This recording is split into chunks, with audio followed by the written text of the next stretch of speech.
সবাইকে নমস্কার। আমার নাম অয়ন। আপনারা দেখছেন ডগস ফ্লাইট। আজকের গল্পের নাম শিল্পী ভবনের ফিসফিসে দেয়াল। গল্প শুরু করার আগে চ্যানেলটি যদি ভালো লাগে তাহলে সাবস্ক্রাইব করে পাশে থাকা বেল আইকনটা অন করে রাখুন, কারণ এখানে আমরা বলি এমন গল্প যেগুলো সহজে ভুলে যাওয়া যায় না। তো আর দেরি না করে চলুন শুরু করি আজকের গল্প। শিল্পী ভবনের ফিসফিসে দেয়াল। কলকাতার বুকে পড়ে থাকা পরিত্যক্ত শিল্পকলা বিদ্যালয় শিল্পী ভবন এলাকার লোকজনের কাছে কুখ্যাত।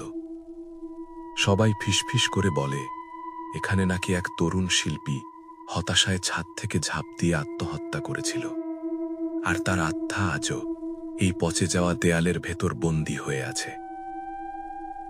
আমি অবশ্য এসব লোককথা বলে উড়িয়ে দিতাম। আমি একজন সাংবাদিক, যুক্তি আর প্রমাণেই বিশ্বাস। কিন্তু আমার এডিটরের নাক ছিল তীক্ষ্ণ। ওর চোখে এটা একটা গল্প। তাই আমাকে এক রাত শিল্পী ভবনে কাটানোর দায়িত্ব দেওয়া হলো। হয়তো কিছু একটা মিলবে এই আশায়। একটা টর্চ, একটা নোটপ্যাড আর সন্দেহপ্রবণ মন নিয়ে সন্ধ্যাবেলায় আমি ঢুকলাম ভাঙাচোরা ভবনটায়। বাতাস ভারী, স্যাঁতসেঁতে আর ধুলো মিলডিউয়ের গন্ধে ভরা।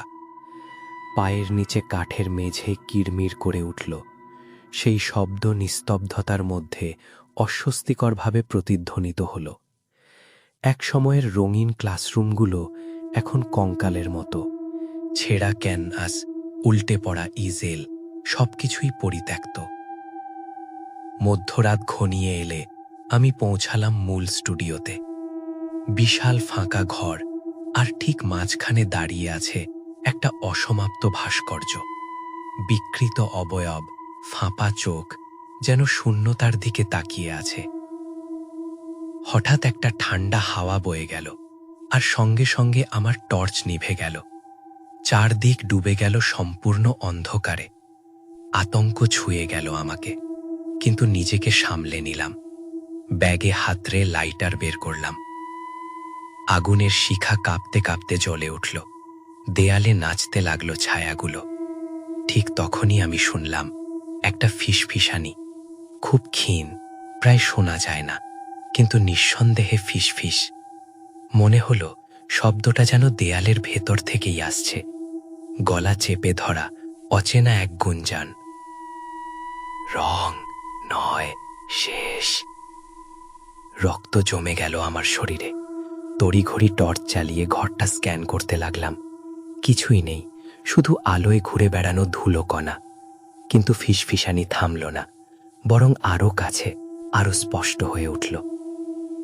ভুল না, শেষ। ভাঙা ভাঙা শব্দগুলো ধীরে ধীরে পরিষ্কার হল। যন্ত্রণায় ভরা এক আরতি। বাতাস আরও ভারী হয়ে উঠল, যেন আমাকে চেপে ধরছে।